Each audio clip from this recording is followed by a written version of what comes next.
Objection from defense? No, Judge. No, Judge. All right. Any objection from defense? No, Judge. No, Judge. All right. The court then does find that victims' rights have been satisfied and accepts both of those pleas that Judge Gates deferred at this time. So, folks, here's what we're going to do by way of proceeding. I know we've got a number of people here. I know we have a whole day set aside for everyone to present to the court what they want to. I have reviewed a number of filings that people have submitted, and I'll go through those at the appropriate time just so that it's clear what I have seen. And if anybody has submitted something I haven't identified, please let me know so we're on the same page about what I've reviewed. But we will take care of some preliminaries first, and then we'll get to the point where I hear from people with respect to their comments. So, Mr. and Mrs. Hughes first, if you both stand, and I will ask you a couple of questions here. Please each give me your true name and your true date of birth. Yes. Mr. Hughes, you first. This is Todd Hughes, 9/28/82. How old are you now, sir? 33. And Mrs. Hughes. Melissa Maureen Hughes, 9/10/69. And how old are you now? 46. Thank you. There has been a determination of guilt as to each of you by your pleas of guilty. Those pleas were accepted by the court here this morning. Accordingly, it is a judgment of the court as to each one of you that you are each guilty of count 1 as amended, facilitation to commit fraudulent schemes and artifices, class 6 undesignated felonies, committed on or between March 1st, 2013 and August 1st, 2014 in violation of Arizona law. It is the further judgment of the court that you're each guilty of count 2 as amended, cruelty to animals, class 6 undesignated felonies, committed on or about June 19, 2014 and June 20, 2014 in violation of Arizona law. Both offenses, as to each co-defendant, are non-dangerous, non-repetitive. Please be seated. I have read and considered the pre-sentence report, which was received, and by my reading, counsel, it's really identical as to each co-defendant, but for reference to the specific person, the co-defendant, him or herself. I have seen a number of filings, and let me just identify what they are so that if anyone believes they've submitted something and it didn't reach my desk, you'll be aware I haven't seen it. Mr. Umpleby, well, I'll just say the state. The state filed a... First, I should recognize, contained within the pre-sentence report, there was one victim statement. It was just a single victim statement.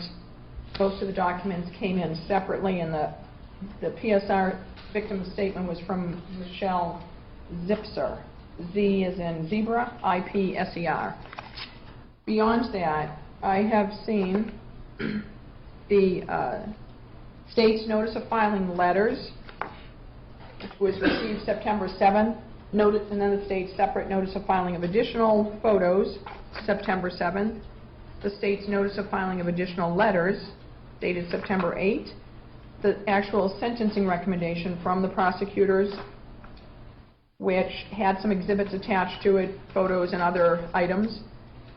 The defendant's sentencing memo, received September 7, 2016, that had attached to it some letters in support of the defendants, as well as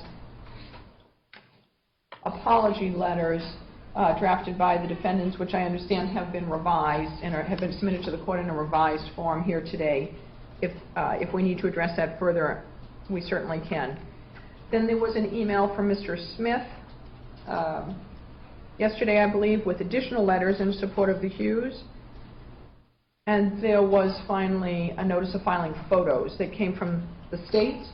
It had 2 different CDs. Mr. Umpleby, Mr. Chung, I did watch both of them. There was a variety of information on those 2 CDs.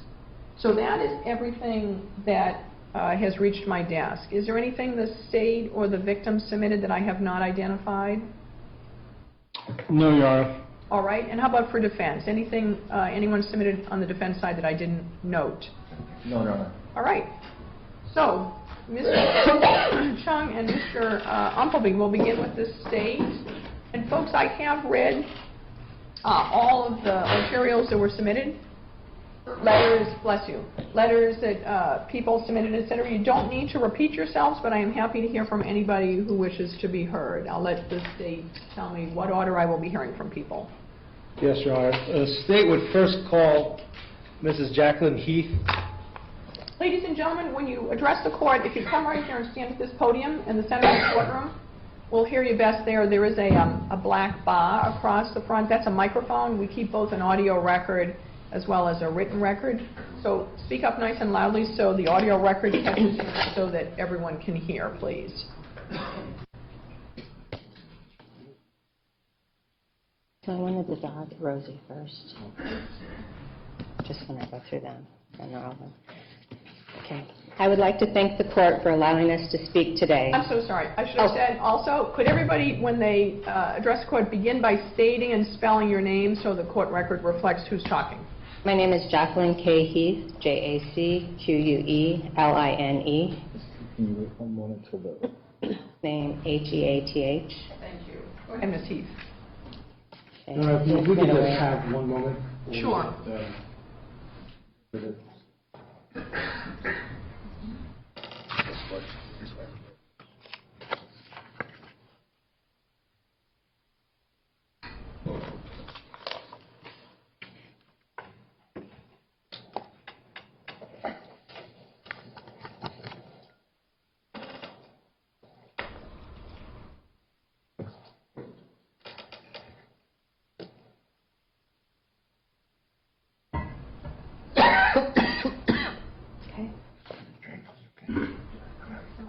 It's still...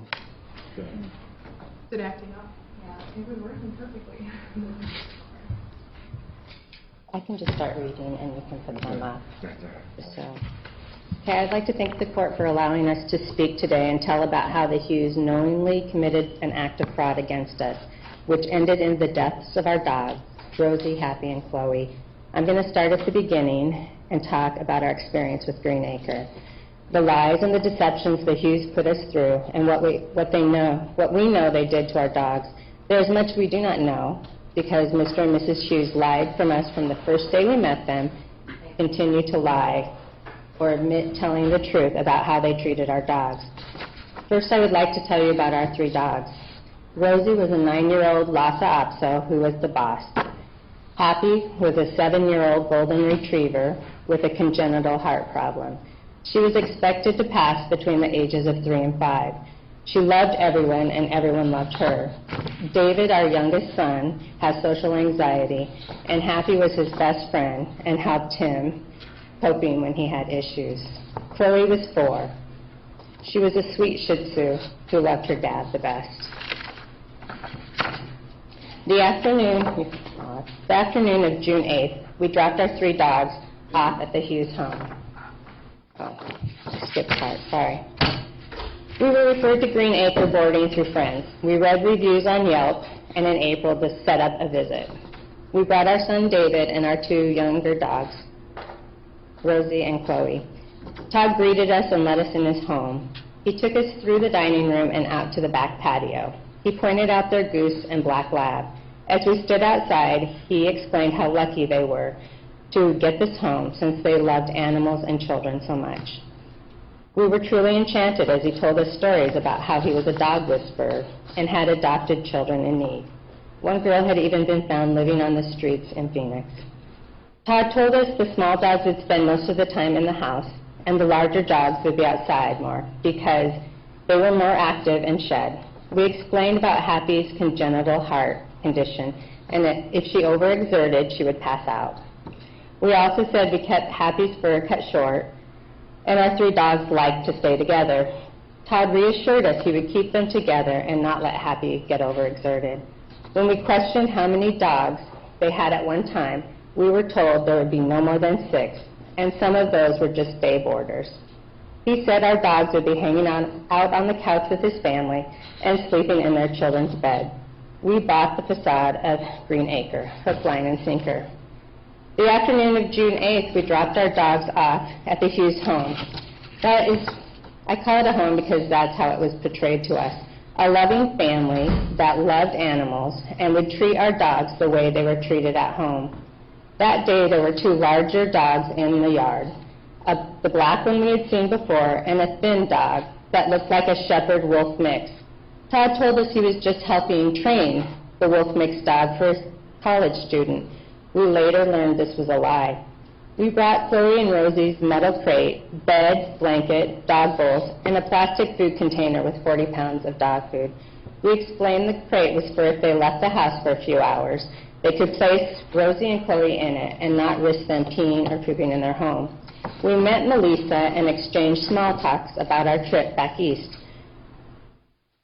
We saw one little dachshund in a small carrier. Melissa explained it was only in the carrier because she didn't want it to scare our dogs. We again explained about Happy's heart condition, that she was a DNR, and to please call our vet for any issues. We were never told on either of our visits that they would place our dogs in a 9-by-12 room with inadequate air conditioning and almost 30 dogs. We did not hear any dogs barking or see any other dogs than those of which I have told you. Where was their own dog, Patrick? The next afternoon, when our plane landed, I texted to find out how they were doing. I received 2 texts from Melissa's phone that they were doing great and Happy was her new best buddy. She wrote, "Happy just hangs close to me and she is doing great." We felt so relieved and didn't worry about our dogs the remainder of our trip. Our dogs they were so lucky being able to play in the grass with lots of kids. Our dogs always loved it when our friends would bring small children over. On Saturday, June 21st, we arrived back home at 7 p.m. As we entered our neighborhood, I took my phone off airplane mode and saw there was a voicemail. The voicemail was from Todd, and he asked us to give him a call. After we got home and carried our luggage in, Carrie called and left a message because Todd didn't answer the phone. Todd called us back approximately 15 minutes later and told Carrie a dog had chewed through a wire and the AC had went out in the room and our 3 dogs and his 1 dog had died. Our family was hysterical. Both our boys were screaming and we were all crying. Carrie told Todd, "I will have to call you back." We then drove over to see what happened. My brother offered to drive us. When we got to the Hughes home, we saw 3 news vans in front of their home. My brother said he was going to speak to one of the news crews and see what was going on. We went to the door and Todd let us in. Melissa never came out or spoke with us. We stood in the entryway and Todd repeated the story of the air going off in the room after a dog chewed through the wire. He told us they had been out of town. Carrie asked him, then who was watching our dogs? That was when we learned Logan and Austin Flake had watched our dogs. That is what we heard, that our dogs had been fined Thursday night at 11 p.m. and found dead at 5:30 on Friday. He said the dogs' bodies were in their shed and not in good shape. We asked if we could see them. Todd said there was a sheriff's investigation going on and we were not allowed to see our dogs. He told us he would dispose of the bodies humanely when he was allowed to by the sheriff's department, or he would give us a number for someone else to do it. I asked, what about their collars, and he said he was not allowed to give them to us because of the investigation, but when he could, he would bring them to us. I asked where our dog's crate was, and he said Rosie and Chloe had died in it. I asked why were they in it, and he said they had been more comfortable in it. We never put our dogs in our crate. I told you I was glad none of their children had been injured, and Logan commented, "Thank you. It's about time someone thought of us and everything we've been through." Carrie asked why the news vans were there. Logan said, because our neighbors don't like us, and they called them. I left the house at that time to check on our children. When I went outside, my brother asked what had happened, and I told him what Todd had said. He then told me that the news crews had said 17 dogs had died. When Carrie came out, I told him about the number of dogs, and he went back in the house to see the room where our dogs died. Carrie said there were 4 to 5 small dogs in the laundry room and 8 to 10 dogs in a big room that he saw through a window. We went home and watched the news and cried all night. The next day, we texted and asked for our dogs' collars again, and Todd told us no. On Monday the 23rd, we decided we were going to try and go get our dogs in collars. Around 9 a.m., we went to the Hughes home, and Todd talked to us and said he was sorry, but the sheriff's office would not release our dogs yet. We said we would text him our vet's number and name and to please take our dog's remains there. We reached out to the Sheriff's Department and received a call informing us that nobody from the Sheriff's Department or Animal Cruelty Division had ever told the Hughes they could not release our dogs. Later we were told it took 2 phone messages and a deputy going out to the home to get them to release our girls. Around 11:30, our vet, Dr. Roger Chin, called and said Todd had brought our dogs over in a tarp and that they were very decomposed and bloated with maggots. He had a hard time identifying which one was Rosie and Chloe because of the severity of the bloating. Todd called to say he had dropped the dogs off. I then asked him why he had deceived us and put all those dogs in a room after he promised us no more than 6 dogs would be boarded at one time. I asked him several questions, such as, was anyone even with them? Did they sedate them? And why so many dogs? He never really gave me a straight answer. He did say, this is a busy time for us. And he also said, well, we had a dog die too. To which I said, your daughter let your 1 dog die, and your daughter let our 3 dogs die. I told Todd if he truly believed in God, he should pray and tell the truth about what happened. I then ended the conversation. One would think that call would be the end of our roller coaster ride with the Hughes. It was just the beginning. The number of dogs that had died grew to 23. This is because the Hughes didn't tell the deputies about the dogs that had been picked up by their owners before that Saturday when the dogs were discovered in a shed. Even though the media knew of 17 dogs being dead when we arrived that Saturday night, Todd chose to lie and tell us that it was only our 3 and his that had died. I saw in the news that Melissa said all the owners knew about the dogs in a sleep room. We did not. I still have questions. How did you keep so many dogs quiet? What if you let the dogs roam free, as we were promised? Did we not see any boarders the 2 times we were at your home? Why did the detective tell us our dog food container was still full of dog food? How often did the dogs receive water? So many unanswered questions, but we don't need or want to hear any more lies. Many of us owners met and realized we had all been deceived by the Hughes. Some were told a higher number of dogs that would be boarded than we were. Maybe 1 or 2 knew of a sleep room, but nobody was told that up to 30 dogs would be stuffed in a small room. They still have not told us how often or if they let our dogs out. When we met with the sheriff, we were shown pictures of our dogs in the Hughes shed, our beloved pets tossed away like unwanted garbage. These pictures have haunted me. Our entire family has had a difficult time. We have felt anger at the Hughes and Flates. I have been angry with myself, wondering how I could be so dumb to leave our dogs there. My son's freshman year was rocky, without Happy, to help him cope with the new social environment of high school. Changes have always been hard for David. My work year was rough. I had started a new position that spring that was very stressful. After the deaths of our dogs, I had to take some time off.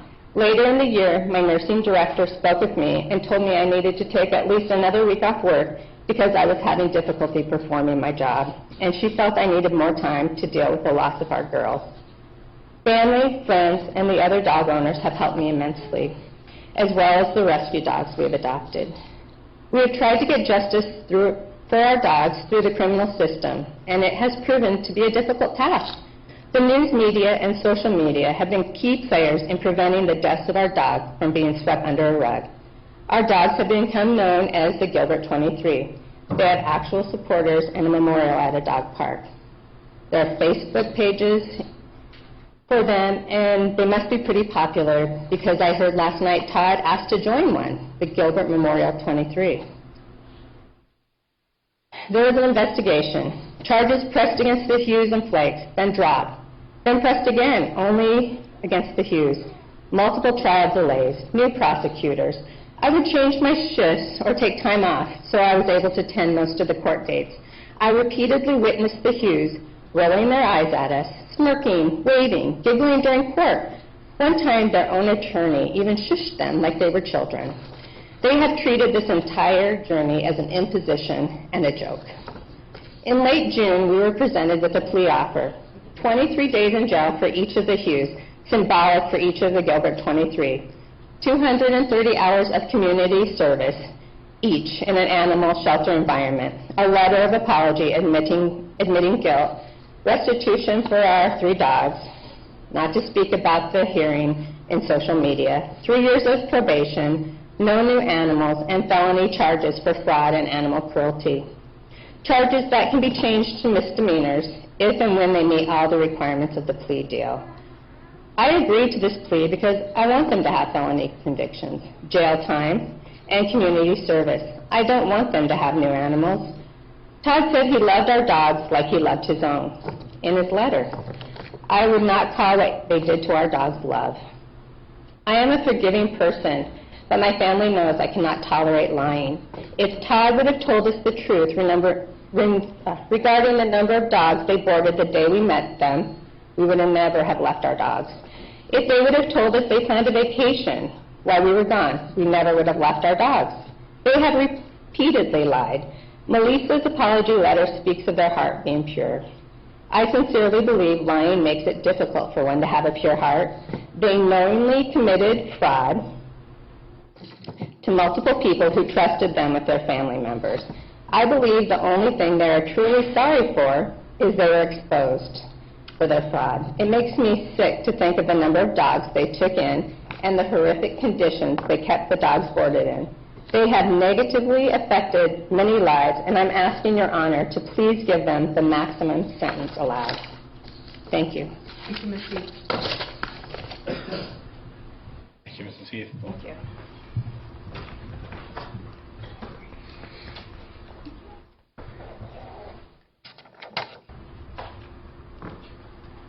Your Honor, the state would now call Mr. Carrie Heath.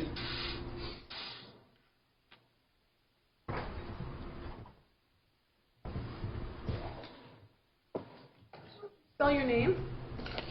My name is Carrie Heath, C-A-R-Y-H-E-A-T-H. Thank you. I'd like to thank the court for allowing the victims today the right to tell their own story. I don't have much to follow up on after that very heartfelt speech that my wife gave. Jaclyn put a lot of time into it, a lot of emotions last night as we were writing it, lots of tears and opening of old wounds during that time. I think it's refreshing that today we all get our voice and we all get to tell the truth on what happened. I hope that just isn't the prosecution side, but I hope the defense will honestly open up and tell the truth. It's going to be important to the healing. I think it's very, very important that you truly speak the truth today. None of this said that was a lie, and I hope you'll recognize some of it and come forward with the truth. There's been a lack of respect given to the court and the victims during this process. My wife spoke about the dirty looks, the snarls, their lack of tardiness to the court hearings up until this point. And it's just been very hard and disrespectful for everybody, and I apologize that you have to be part of this. The lies continue up until today. I don't really know how to describe it, but the pain with all the lies that have been presented to the court and to the victims, it's been very difficult. It certainly inflamed our response and our emotions during the last 26 months. There has been positives. I know I've got to meet some wonderful people that have been victims. We've been introduced to the world of dog rescue. We've fostered dogs. We've adopted 3 rescue dogs ourselves. And just to be part of that community is wonderful. We were not exposed to that before. We've just bought our dogs in the past and come to realize the importance of rescue. I'm asking the court to consider a maximum sentence allowed under law. The terms that were agreed on were the minimum that they would agree to, but based on their behavior and flagrant acts of fraud and animal abuse, I would ask that the judge consider a harsher sentence that was agreed to, if that's possible. And that's all I have to say at this point. Thank you, sir. Thank you. Thank you, Mr. Heath.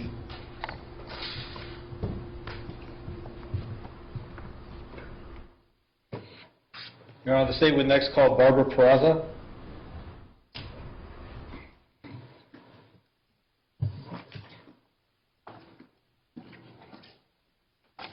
Could you spell your name, please? Barbara Pza, B-A-R-B-A-R-A-P-E-R-A-Z-A. Thank you. Morning, thank you for listening to us.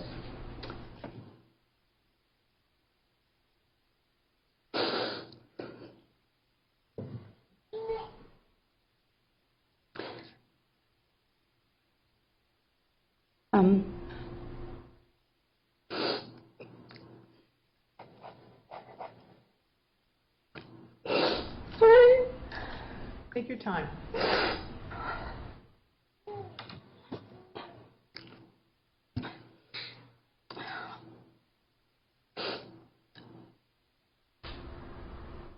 I'm here on behalf of my son,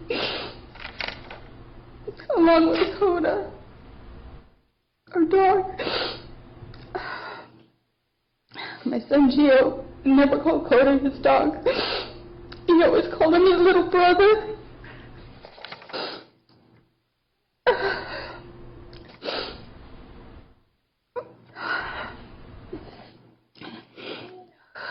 Coda came into our family when he was abandoned. Our neighbor's friend found him, and we had no idea what an impact he was going to make on our family. My son Giovani has Asperger's. He's very high functioning, but he's very unsocial, especially with his peers. Once we got Coda, he started talking more to the kids in his class. Coda gave him something to talk about. If he ever had meltdowns, Coda would sit with him and literally lean on Giovani. We started to see Coda as Giovani's therapy dog. It seemed to come natural to Coda. It's like he knew what triggers to look for in Gio and would calm him down. The changes in my son were amazing. We couldn't have asked for a better companion for Gio. We knew bigger and better things were coming thanks to Coda. His teachers and his therapists noticed a big difference in Gio with Coda also. He participated more in class, his grades went up. Having Coda was like a new beginning for our family, especially for my son, Gio. This whole thing started when we decided to go on a family road trip to Washington State to visit family. We invited our niece to come along with us. My niece Daniela and Gio were very close. They're close in age, and she was like his best friend. He was the only one that she would talk to other than Coda. We couldn't take Coda with us because we knew it was going to be hard traveling, going so far on a car trip. Being that we had a small car and 2 kids in the back seat of a Prius just wasn't going to work. So we had to find somewhere to take him. And against my son's wishes, we found 3 makers. My son basically looked at me and said, "I don't have a good feeling." His gut just told him, "Don't leave him." And he begged me. We tried to convince him he would be fine.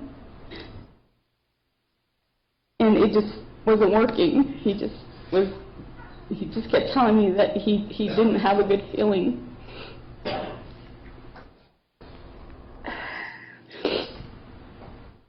And we really didn't have too many choices because we were getting ready to leave. And I explained to him that it would be fine. But when we got there, my husband got off to go take him in. Little did we know that they were out of town. and the flakes were there.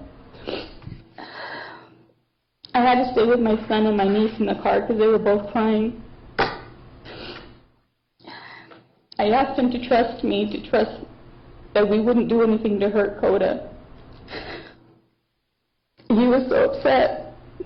He begged me not to leave him. I even started to question myself whether I should trust him, because he obviously was so strong, his feelings against leaving him.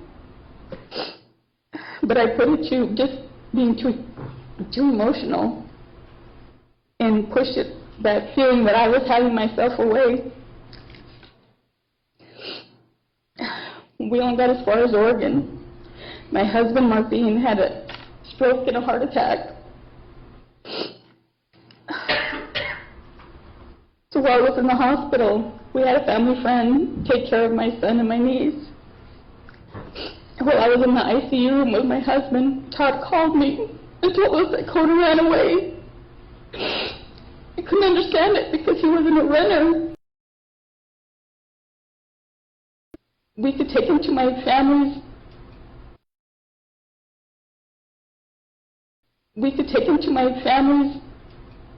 property, which was all open fields, and he always had to be in eye contact of Gio or a bus. He would never take off any further than where he could chase a rabbit to and turn around and come back. And I just immediately called my family. They got on social media right away. They went to go look for him, and came to find out that it was a lie, that he was dead. My goddaughter, Anita, drove from Glendale all the way into Gilbert to go pick him up.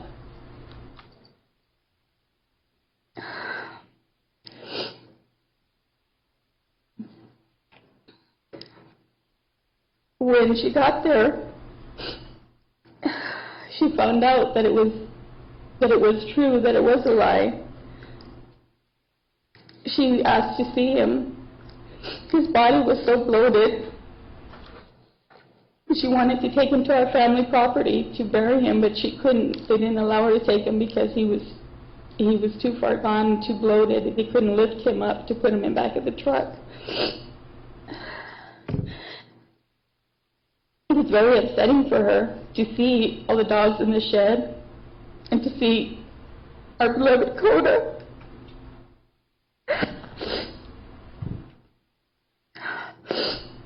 And then to see the way that the Hugheses were treating the other families and other people were there were upsetting her even more.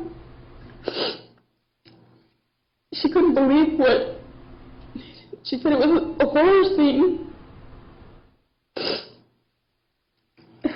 She just couldn't handle it. They ended up taking Coda to get cremated. He was the last one that they were able to take, and that was with my niece begging. She asked for his collar. They said he was too bloated to be able to take the collar off. It was already into his skin and full of fluids. So all I have left of him is this name tag that they gave us with his ashes. I had to have my sister-in-law come and pick up the kids for me so I could stay with my husband in the hospital. I hadn't told either one of them.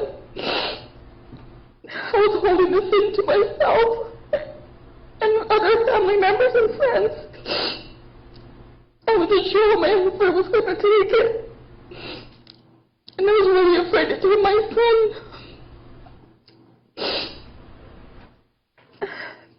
And when I finally told my husband, he didn't believe me. I had to physically show him news media on the computer for him to understand what was happening. My son, I didn't tell him until the day before. I had to send him back to Phoenix with family.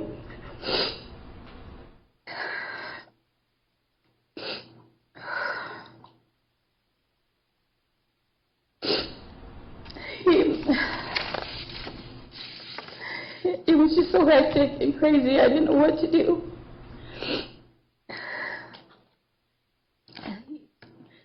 He was very quiet when I first told him, and then he just started to cry. He got really upset with me.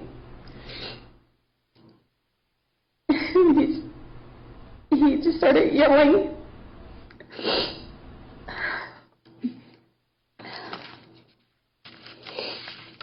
It just was hard having to send him back to Arizona, knowing that I couldn't comfort him. He didn't want to leave. He was afraid for his dad. He thought his dad was going to die too.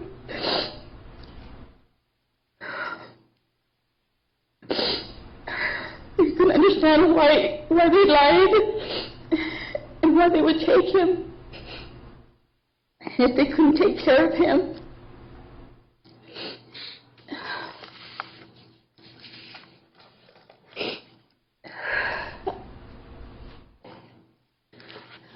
He was so upset when, by the time he got to my parents' house, he didn't want to talk to anybody.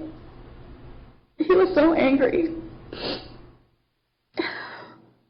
I told him to write down his feelings. My sister-in-law told him, write everything down. You don't have to talk to us. Write down what you're feeling. And I talked to him on the phone, and all he did was yell at me. Why did you leave him with him? He was angry at my husband.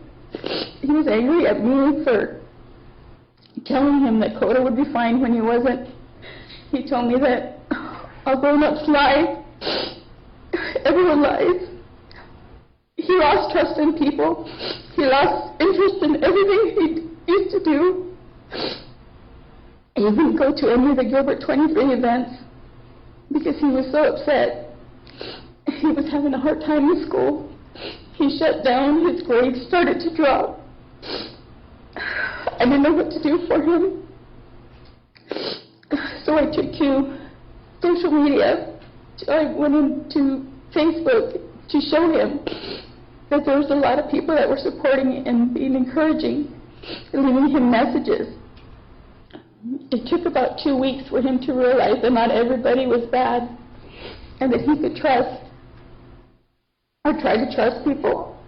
The first event that Giovani decided to try to go to after Coda's death was a fundraiser to save dogs from the shelters, which was called the Gilbert 23 Rescue Mission.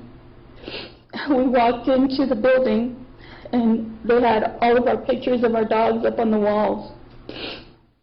Coda immediately by Gio. He was happy immediately by Gio. He was happy, but he was crying at the same time. I thought for sure he was going to turn and run out the door. And I grabbed his hand and I told him everything was going to be okay. And he calmed down.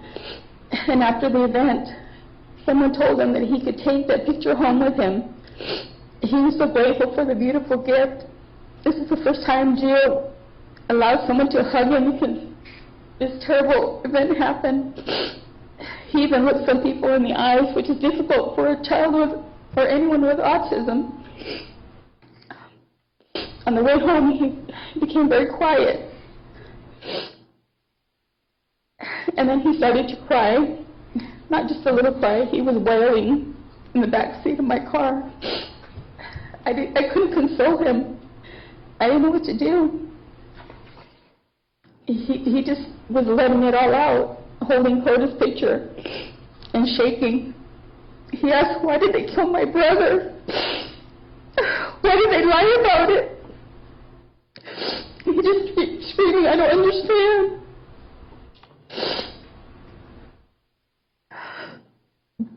He didn't calm down until we got home and he fell asleep with tears still in his eyes. We also went to support the Gilbert Rescue Mission on the adoption day, not intending to adopt, but Gio saw a dog who really didn't look like Coda. But he said to me, Mom, this dog is looking at me like Coda did. So of course we had to bring him home. So now we have Charlie, and we later added another dog, Romeo, that we rescued. Gio loves his new little brothers. He still calls them brothers. But he misses Coda so much. He's always comparing them to Coda, even though I tell him every dog is different. But he wants Coda. And with Asperger's, kids tend to obsess over things. His new obsession now, and has been for the last couple of months, was he wants to know how long these dogs are going to live, if his brothers are going to die soon. He will ask me if they'll live longer than Coda. He even looks up on Google to see how long dogs live. He hates to leave them, even to visit grandparents or to go to school. This has forever affected my son. It's always in the back of his mind. He was very upset when he found out that they were only going to get 23 days in jail. He told me, why only 23 days when he lost his brother for the rest of his life?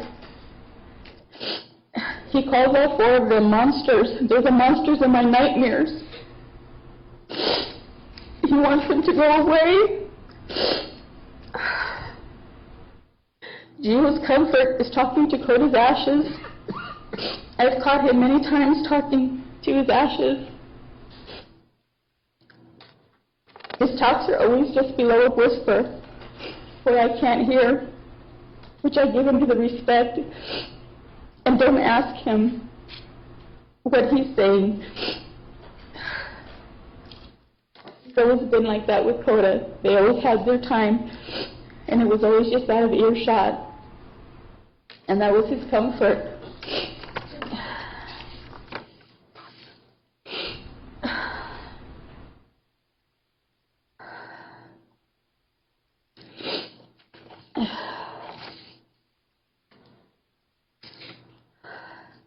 They would always have a special connection. They always did, from day one that we rescued him, till the day that we dropped him off, and till now. Melissa and Todd Hughes have been mocking this justice system and all of us as victims since day one. Their apology is not sincere. I don't see it as being sincere. And being 2 years of going through this heartache for my son and for my family has not been easy at all. And last night, seeing that Todd was trying to get into our Gilbert 23 memorial on social media was just unbelievable and appalling. And they also continue to get other animals. It's just ridiculous.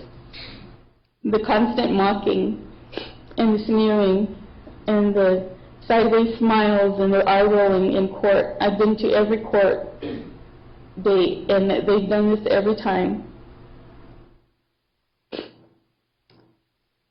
We're just pleading for a form of justice for our families and for the memory of our beloved pets. Especially for my son, he needs to see that not everyone is bad and not everyone lies.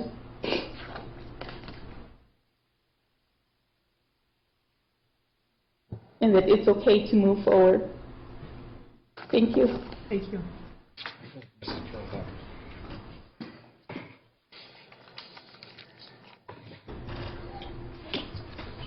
Your Honor, the state would next call Giovani Pza.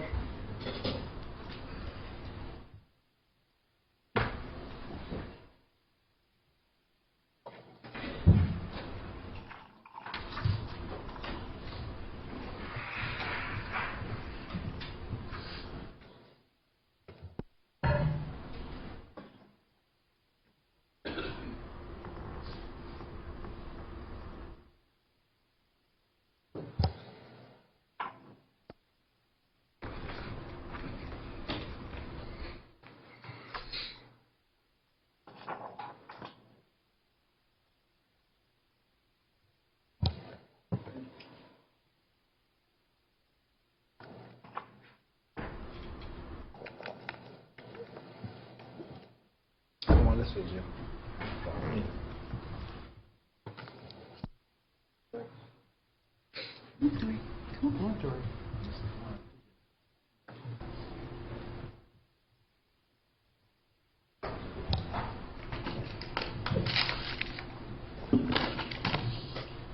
morning. Could you tell me your name? Giovani Pza. All right. And we know how to spell that already. What would you like to say?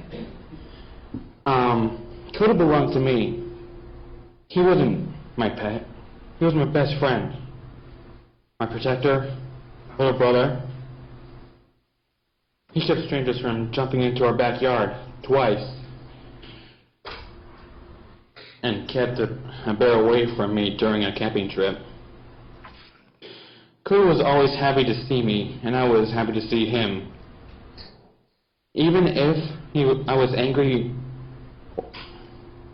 or sad, he would always cheer me up. My parents started to notice a difference in... Sorry, I lost my place. Take your time. In me when we got Coda. As someone with Asperger's, it's very difficult for me to socialize with others. But when we received Coda, they said I was more social with people. To me, I was just glad I had someone to share my life with, even if they were a dog. But he was more than a dog to me. Coda was my best friend, my brother. When I felt too overwhelmed by the world, my focus would go to him, and everything would fade away and I would be calm. I became very upset when my parents told me that we had to leave Coda and go on our vacation to Washington State. My parents promised me that they'll find a nice, safe place for Coda to stay at. I had a bad feeling about leaving Coda at Green Acres. My mom stayed with me and my cousin Dee in the truck while my dad checked out the place. I was very upset and begged my mom not to leave him.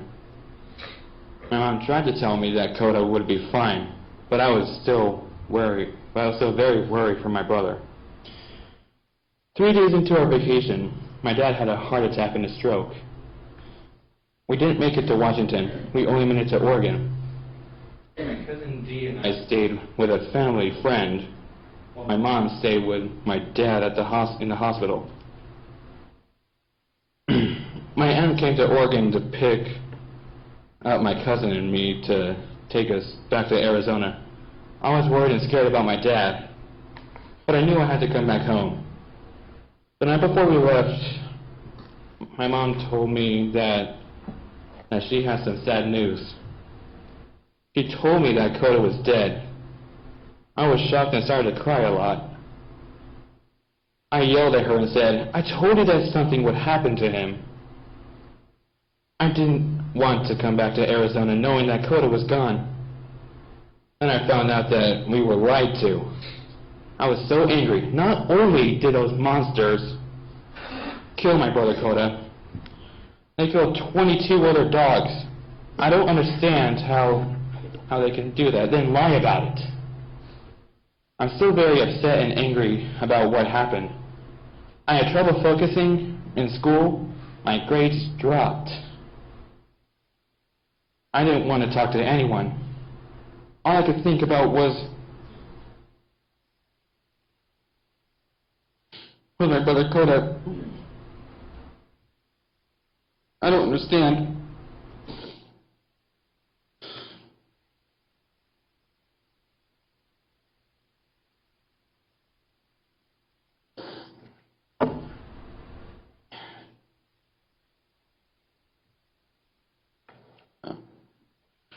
When I lie or do something I'm not supposed to, I get grounded for 2 weeks or a month.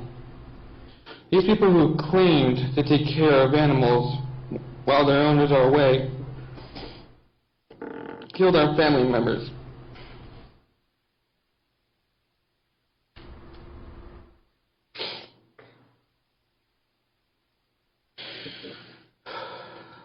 Then lied about it.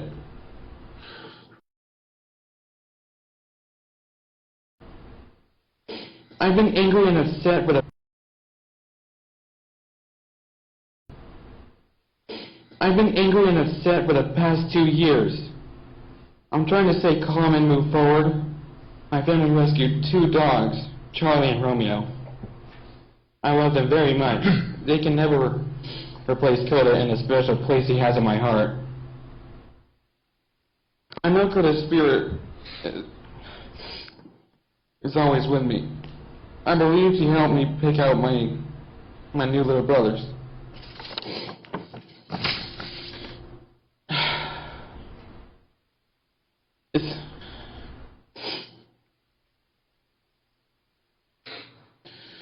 It's hard for me to be here today, and I wish I had Coda with me here. All I can ask for is more justice for my brother Coda and all the brothers and all the other brothers and sisters. Thank you. Thank you, Gio.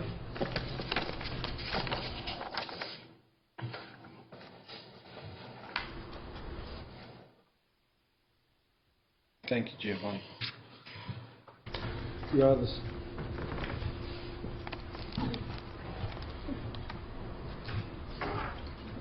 State will next call Mr. Jason McIntyre.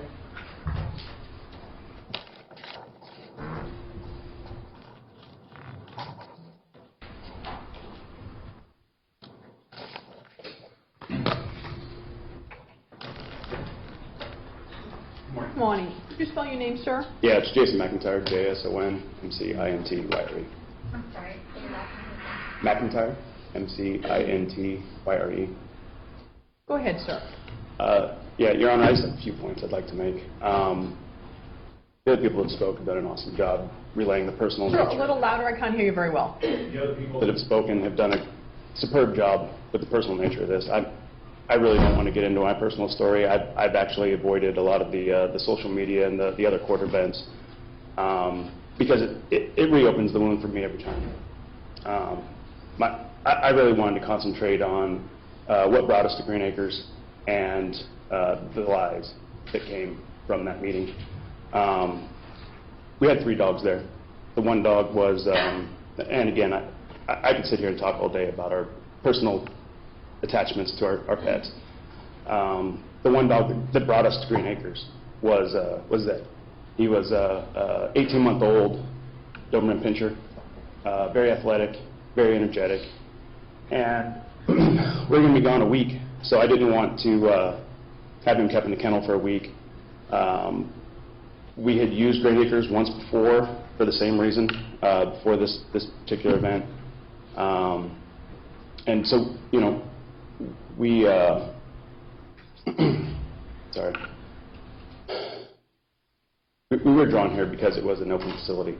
We were given the same story that pretty much everybody else was, that our dogs and a couple others would be there, that they would pretty much have free run of the property, and it was clearly not true. The lies are the biggest problem for me. And I'm not talking about all the lies that have been perpetrated since these events. I'm talking about the lie that would have saved our dogs, and that was that they were going to be kept kennel-free. There was never any mention of a room.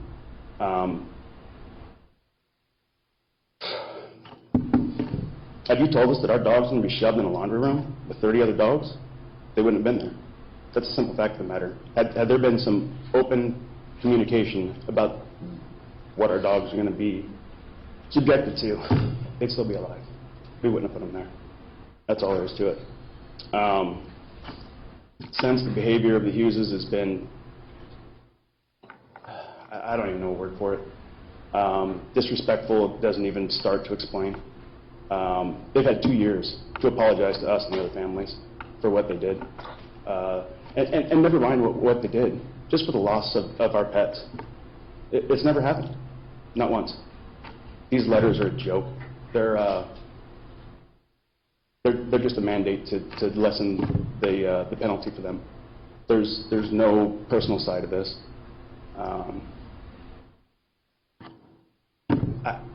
I would ask that if you have any power to strengthen the penalty, the punishment they'll receive, I think they've earned it. I really do. I think they're getting off easy. Like I said, they've never owned up to what they've done. They've even gone so far to say that we all knew what we were doing and that we didn't really care about our dogs because we allowed them to be subjected to this. Not true. Like I said, that's really all I have. I apologize. Thank you, sir.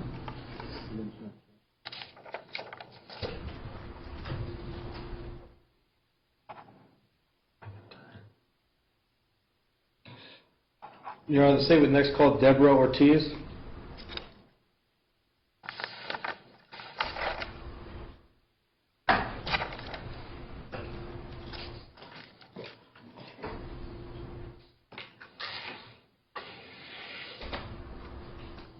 Spell your name, please. Yes, my name is Deborah, Deborah, and my last name is Ortiz, Ortiz. Thank you. Judge Mahoney, thank you for allowing us to share our feelings about the situation that occurred at the Green Acre boarding facility. I did submit a letter to you, and I do have some extra notes to add to that letter. I think most importantly is that, as you can see, Macy Lane was a Great Pyrenees Anatolian mix, and Macy was my best friend and my companion. I do live alone, and I took Macy because her owner at the time had a stage 4 cancer and could no longer care for Macy. I was not going to get another dog because I had had 2 dogs for 17 years each, rescue dogs before, and I took Macy and we developed a special relationship together. Many of the things I've heard previously reflect that kind of relationship. She was a therapist to me. She was a teacher for me. We had reciprocal love for each other. And I looked at about 10 places before I took Macy to Green Acres. And the main reason that I did leave Macy there was because I was going to Tennessee to see my son, and Green Acres was the doggy Disneyland. It had an acre of grass and, most importantly, a goat. Macy was raised with goats as a baby and tortoises. She was very gentle, and I was very afraid to leave her. This was the second time I had taken Macy there. And I had communicated this with Todd and Melissa. They knew I was very nervous to leave Macy. They assured me she would be fine. She would be part of the family. It really wasn't a dog daycare. It was a place where people just left their dogs and were part of the family, lay on the floor, watch television with the kids, get belly rubs. And then I requested that Macy be allowed to crate or sleep underneath a bed of someone, because that's what she did at my house. She slept under my bed, and that made her feel relaxed. And then they told me that she could do that, and that Todd was a dog whisperer, and I did totally trust Todd. I felt that he would talk into Macy's ear, and I did an extensive observation of the home before I left her there. I was not notified that I was not notified about what happened where my son lives. They don't have Wi-Fi, and a friend had sent me some information, and so I texted Todd. It was 12:15 a.m. on that Sunday, and I said, "Is everything okay with Macy Lane? I saw a strange thing on my friend's Facebook on my phone." And in about, I don't know, very quickly, he called me. I had just put my grandchildren to bed, and he said, "Debbie, Macy Lane is dead." And I couldn't believe it, because I remembered like the parting words from my Lisa were, "Don't worry, Debbie, she'll have more fun than you do, because, you know, she's on vacation more than you are." And I really was shocked, and I didn't know everything that was going on because I wasn't here. And when I came back, it was a barrage of things, from the sheriff's department to the detective coming to my home and bringing me the remains of Macy, and then seeing a picture of Macy on top of a pile of dead dogs that one of the other owners showed me. And I just am still trying to understand why my dog went in there. She had just gone to the vet, and you can see this was a couple months before we went. I was training her. I was learning hiking. She was in perfect health, and I gave them the vet's number and everything, and no vet was called. If there's a tragic accident, I do not understand why weren't these dogs treated by a vet? Why were there so many dogs there? This was not 6 to 8 dogs. Even when I arrived that day, and I would not go inside the property if another dog came out, because I didn't want Macy to, have any kind of negative interaction. And there was a lot of dogs, and I said, well, why are there so many dogs here? Big dogs. I had never seen any dogs like that there. And then my Lisa says, well, Debbie, a lot of these dogs will be leaving. They're not always, this is just, and that was just the big dogs. They were walking around the house, like in a circle, and I didn't even go in. I just put the food, the bed, everything over the fence, and then talked with Macy, and he whispered in her ear. And I was a little nervous, but then I was calm, because when she said, oh, he's going to have more fun than you, and some of these dogs will be leaving, this is not how many there are here, and that was just like 10.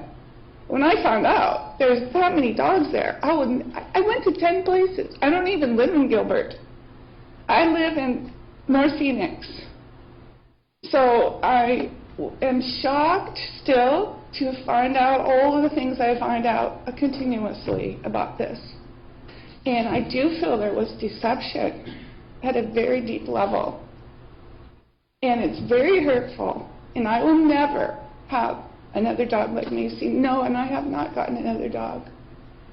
And I don't know if I will get another dog.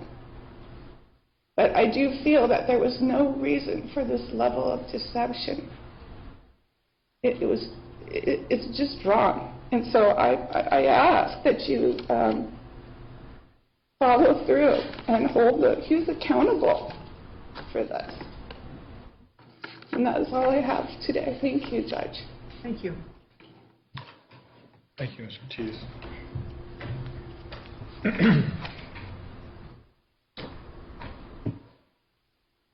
Around the state, we'll next call Ms. Valerie Collins.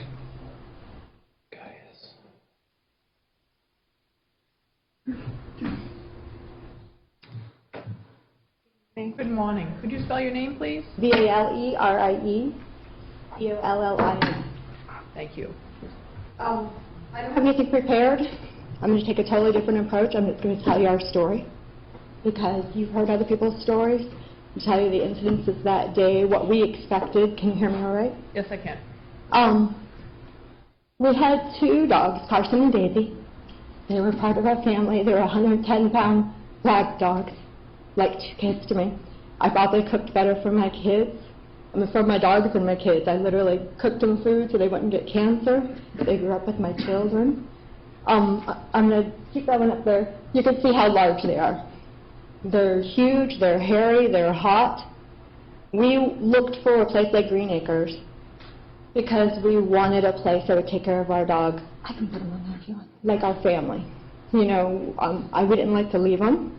When we traveled, we lived in Alaska, we'd rent RVs so that our dogs could stay with us all the time. So I hadn't found a place. My family couldn't watch the dogs in the past, and I happened upon the site for Green Acre saying it was a place where they could run, a green acre of grass, where they could play, they'd be tired when they came home, from all the playing and the fun that they'd have.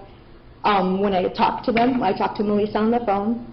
I probably talked to her for about a good half hour to find out everything of the details of the place. They said there'd be less than 10 dogs in the house, kennel-free, no rooms, no nothing. They'd sit in the living room with the family, watch TV. They'd sleep in the kids' beds. Everything that you wanted to hear when you left your dog, everything that you thought they'd be safe and cared for and they'd be loved. They'd be able to run outside, have like the time of their life. So we had actually left our dogs there about 2 weeks prior. And when we got them home from vacation, they were very withdrawn, and they were very, Carson would always sleep in bed with me, and he would have to leave after 5 minutes and go down the hall and sleep by himself and pants and act hot and worn out. When they came home, they'd drink a whole bottle of, like a whole container of water in about 5 minutes. They were lethargic. They had sent home letters saying that they would be tired from all the playing that they did and drink a lot, and there might be bowel changes. But after the circumstances that we found out, I think it was something different. I'm a nurse. I'm an ICU nurse for 24 years. My husband's in anesthesiology. We know the mechanics of dehydration, of not having enough food, not having enough nutrition. And so we felt that even at that time, there might have had some event that happened, but in 2 more weeks we were moving. So literally we had to leave our place. We couldn't move into our new house yet because escrow hadn't closed, so we were going to have to take our 2 dogs into a hotel. My husband said, let's just see if they can watch them for a couple days. So I called Todd. I actually texted Todd, said, do you have any openings? And I kind of expected him to say no. And the week before that I'd been there were a lot of dogs in the yard. And I made a comment about it. I said, you have a lot of dogs today. Why do you have so many dogs? And he said, oh, well, these half are getting picked up. These half are getting dropped off, and their paths are crossing right now. Now, according to neighbors, the dogs weren't let out at all. For like a 24-hour period, an 18-hour period, they were let out about 15 minutes after we found out all these details, trying to lead into my story. So the morning, I got my dogs up Wednesday night, about 8:45 at night. Saturday morning, we received a call, and we were still in the middle of moving. We'd been in the hotel for 2 nights now. I had a bad feeling one of those nights, and I didn't call because it's 1 o'clock in the morning, so I just proceeded to move on. I didn't get any texts from them. And I had a call Saturday morning that he left a message, Todd left a message, and when I called back, he said, your dog and my dog was in a room, and one of them chewed through a wire. And right away I said, well, I know it's not my dogs because they don't chew, they're good, they're well behaved. You can throw a turkey in front of their faces and they wouldn't touch it. And so I started actually, I'm an ICU nurse, I'm used to emergency situations, and I started wailing on the phone. I literally hung up on the phone and wailed, which is not my character. So when I called him back, I asked, was one of them electrocuted then? Because I thought in a wire, someone chewed through it, someone got electrocuted. And he said, no. And he said, and then I said, what do you mean? Is one dog dead? He goes, no, they're all dead. And I said, what do you mean they're all dead? From what? And he goes, they died because that side of the house had an AC and it heated up, and they died of heat exhaustion, even though they said they were in the house. And then everyone told me they were out of town at this point. They said they were in the house. I said, how could you not hear them? How could you not check on them? What were they doing in a room? Because we were never told that. We were told kennel-free, they'd be able to do anything they want. And he said for some reason it was just in that end of the room that it shorted out. So I started driving down there, and in my little positive mind, because I very rarely let ICU patients die, I think somehow my dogs are still going to be alive when I get down there. So in the 15 minutes that it took me to drive down there, I had 2 on-call vets on the phone with me, willing to meet me at the house, and an animal hospital that I found was less than a mile from their house. My husband got there at the same time, and we both proceeded to knock on the door and ask for our dog's body back, and Todd would not let us have them. He was yelling at us. He was telling us to get out of his house. He said, all we want is our dogs back. I mean, we thought he'd just take us back to this room. Kept saying no, and finally, we actually had to call the cops to get our dogs back. He said, fine, I'll get your dogs. And he proceeded to go out behind the house and carry something around the side of the house. And at that point, all my prayers, all my God, please keep them alive, I'll go to church every week. It wasn't answered because about 50 feet away I could tell my Daisy had like Wicker already. She'd been dead for a long time. So he literally just tossed her down in front of me. And he said, "What have you done? My dog's been dead for 2 days." She was decomposing, her hair was coming out, her face was disgusting. It's like this and on. Can we play my video now? My video is the time, because they made us leave the property, we were on the phone with the police. My video is the time before the Sheriff's Department showed up that day. And it'll show you the state of my dogs. Because at that time, we didn't know there were anybody else's dogs. We called 911 to get help, and on the phone call, you can hear my husband saying, "You killed multiple dogs, all you had to do is take care of them." So, my video will show you before anybody starts showing up, because it's an important part. And while they're getting it set up, I'll show you this. So, as they were waiting for the police, Todd was covered in dirt, and he was out here in the woods burying things. And after we find out the circumstances, after we find out that many people were told that their dogs ran away, I believe he was planning on burying several of these dogs in that woods, and that's a personal opinion, but you can just watch the video. This is before anybody else arrived that morning, right after we called the cops.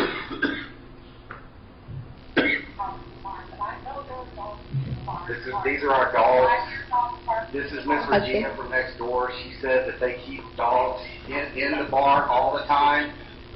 These dogs stink. They've been dead for, Tyler, pull the things back so we see. These dogs have been dead for days. Look at the flies on them. Flies in their mouths.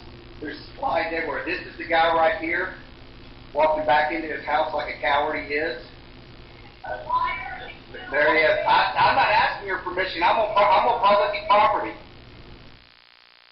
This is our family. This is our family, and they're dead. Thank you. My dogs had flies in their mouth.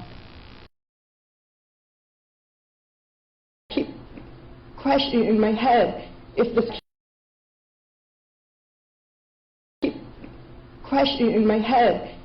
was going on. Why didn't you call? So when the Sheriff's Department came, we all had to wait outside. I started running into other family members who said, "I've been out looking for hours for my lost dog," because he left messages that they were lost dogs. And they said, "I don't understand how my blind dog could have run away."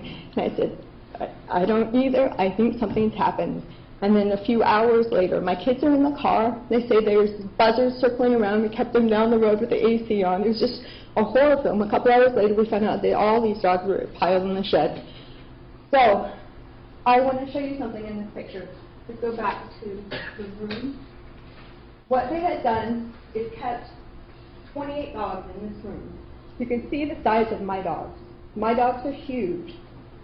On multiple occasions, she said that each dog had 6.5 feet.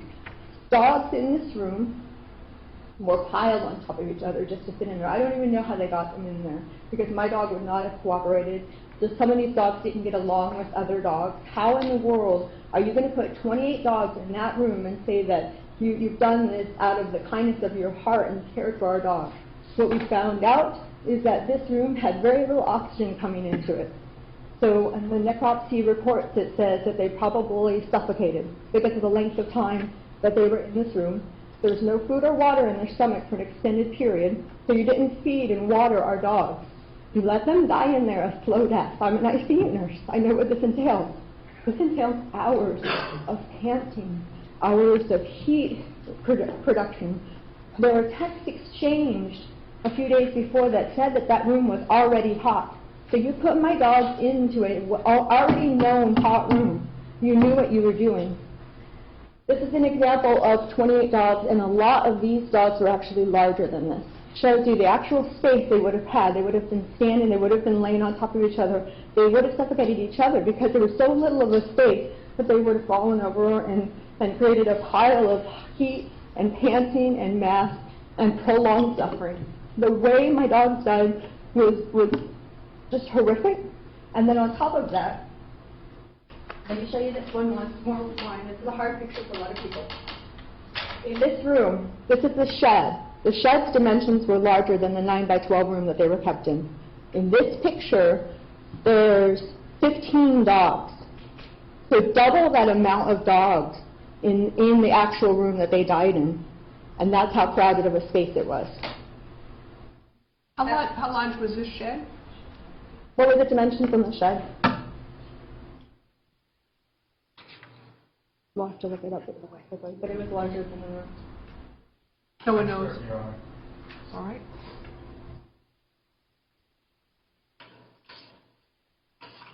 This room also was caulked shut. So not only did they just put the dogs in a room, they sealed it shut, according to the police reports.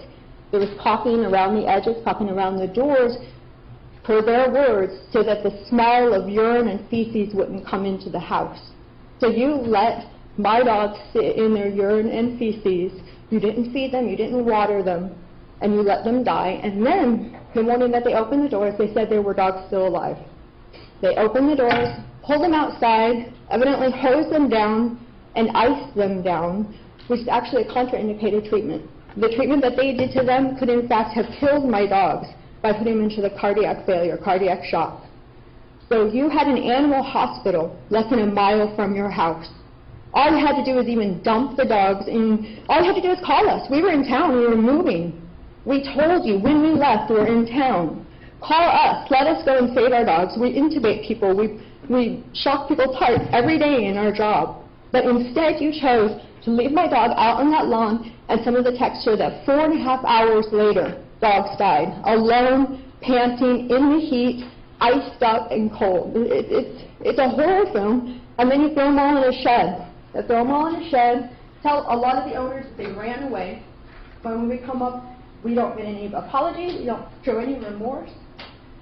So, I guess my whole point in it is, we would have never, ever taken our dogs here if we knew that they were even in a confined space. And the whole presentation of it was that they would be in a well-cared for, loved environment. None of these families would have left their dogs there if they knew that this was any kind of the way that they were going to be kept.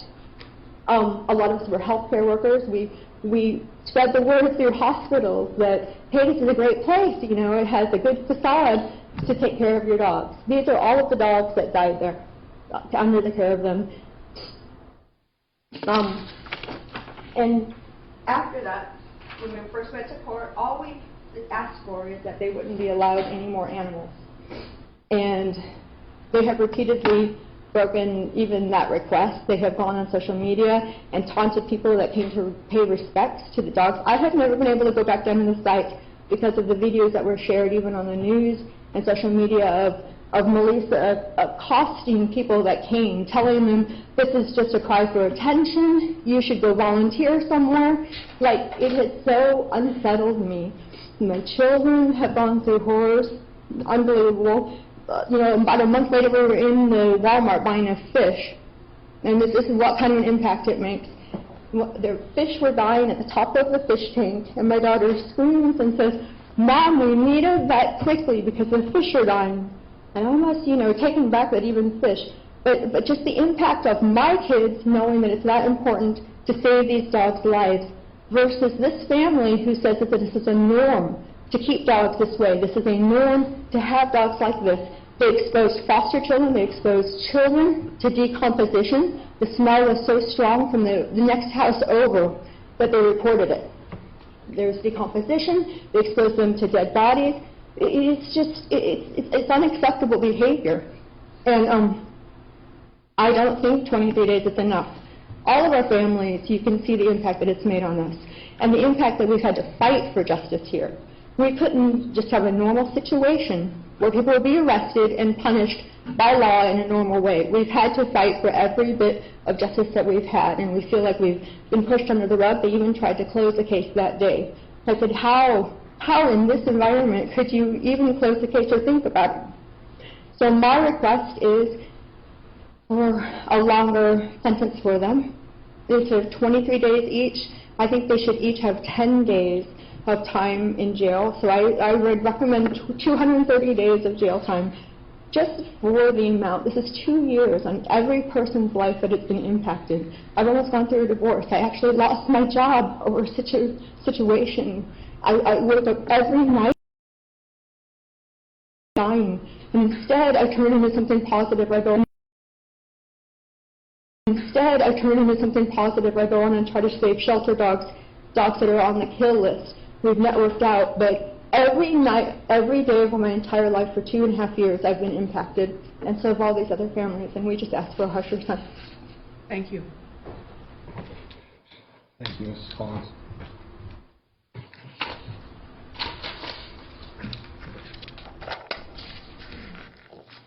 Your Honor, the state would call Mrs. Heather Bennett Wicker.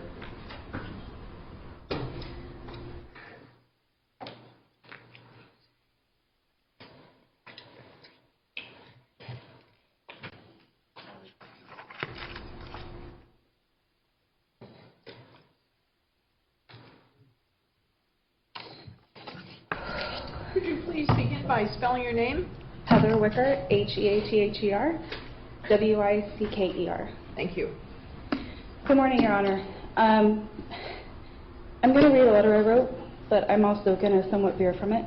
I'm extremely nervous and due any day now, so I'm going to try to do the best I can with this. Wicker, take your time. When people read, they tend to speak very quickly, and the court reporter's got to keep up with you as well. Okay, I'll try to be good. As the owners of Remington and Valor, Your Honor, as the owners of Remington, a 2-year-old chocolate lab, and Valor, a 2-year-old Belgian Malinois who escaped the Green Acres facility the same time as the tragedy, I would like to express my feelings for your consideration. These dogs were supposed to be my protectors while my husband was gone for the Army for a year in El Paso.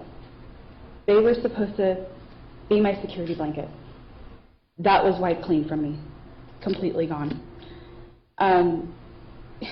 They were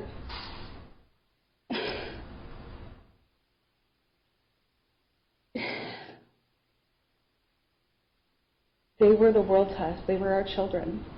My daughter referred to them as her brothers.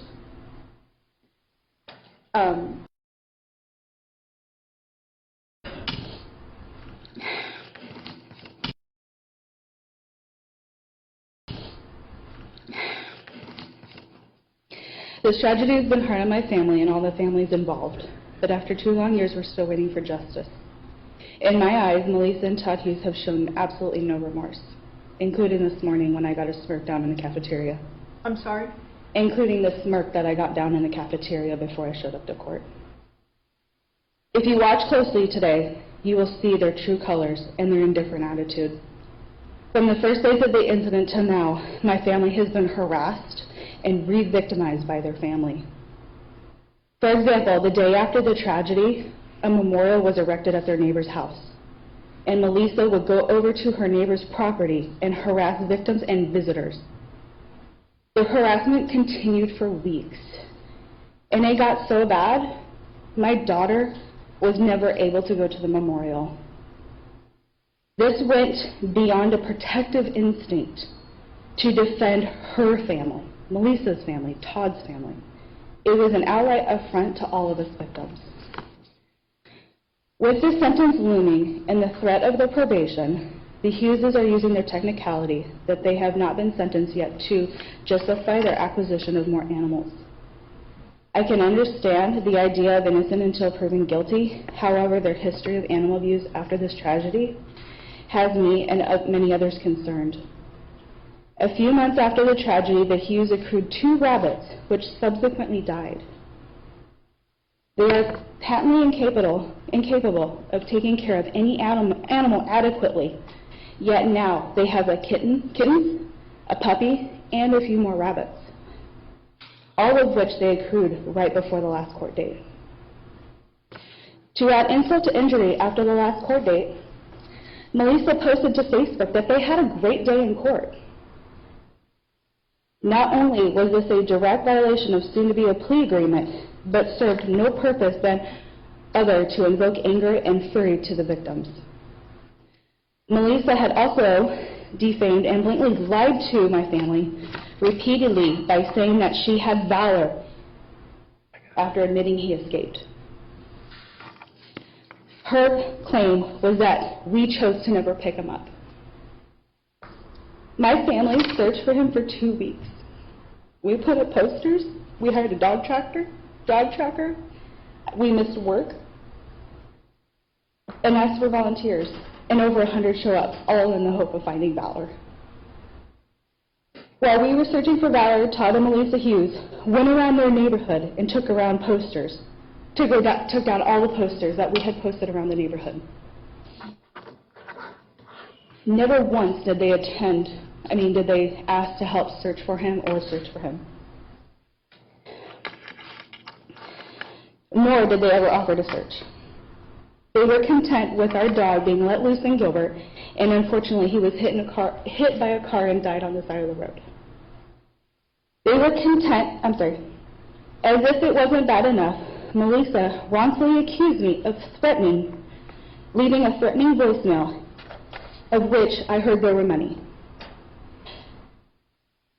Not only was this yet another lie, but it nearly jeopardized my job as a TSA agent with the Department of Homeland Security because the Sheriff's Department threatened to arrest me while I was at work.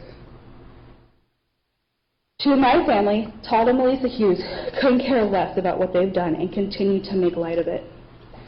From day one, Melissa and Todd have lied about what happened to our dogs, like many of other victims. The first lie was they were told that there was a dog at the facility that was a digger, and 5 or 6 dogs got out. 2 of them were Remington and Valor. The second lie we were told was that Valor was let out by one of the other victims when they came to pick up their own dead dogs, insinuating that the Hugheses still had Valor until we arrived.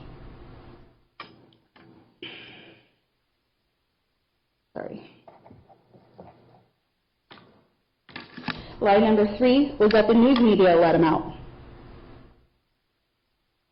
after we had identified and recovered Remington from the shed. Lie number 4 was that the Hugheses found Valor and called us, and we never wanted him back. This one was particularly heartbreaking for us. Finally, lie number 5 was that the Sheriff's Department let him out. This could not be possible. Zach and I showed up to the Hughes' property at 10 a.m. that morning, before the Sheriff's Department showed up to search for the dogs. Nothing was mentioned to us that Remington was dead until 2 p.m. that day, after we had been searching for 4 hours. We're sick of the lies and the blatant discard relief for life. We loved our animals so much. We were in Tucson buying a house so that we wouldn't have to rehome them while my husband was gone for a year with the Army.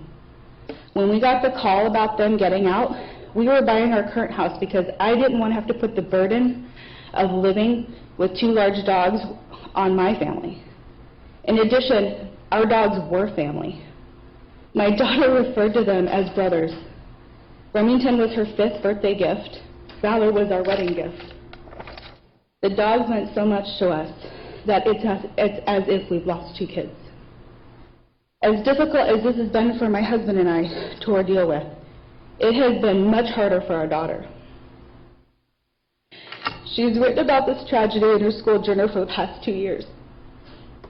Her teachers have come to me in tears wondering how people could be so cruel. Whenever my daughter is having a bad day, she'll go to their ashes and talk to them. She knows that they're always watching over her. She never wants to go on vacation because she's afraid if something's going to happen to our current animals. No child should ever have to go through what we've been through.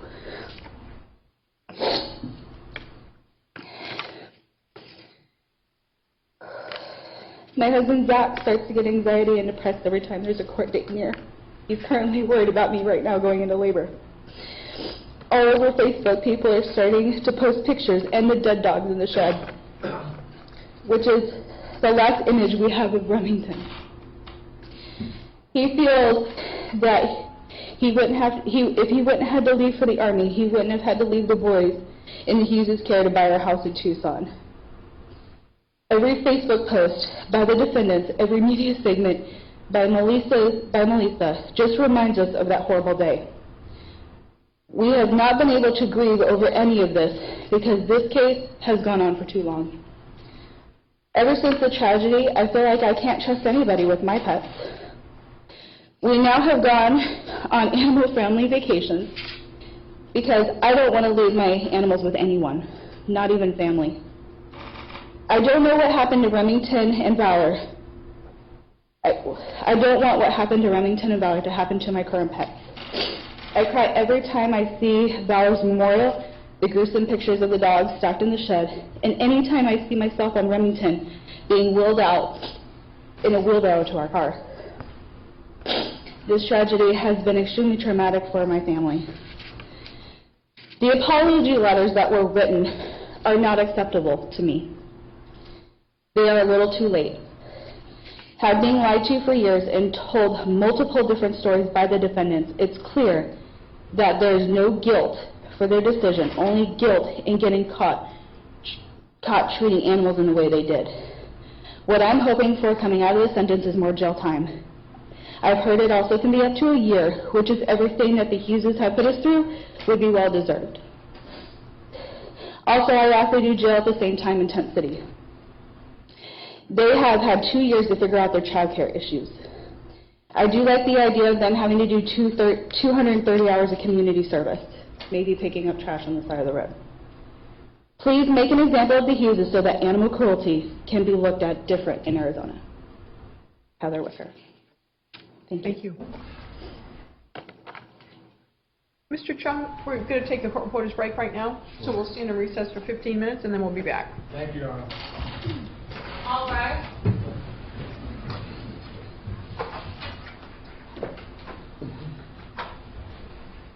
Actually, how long was it? Was it 14 days?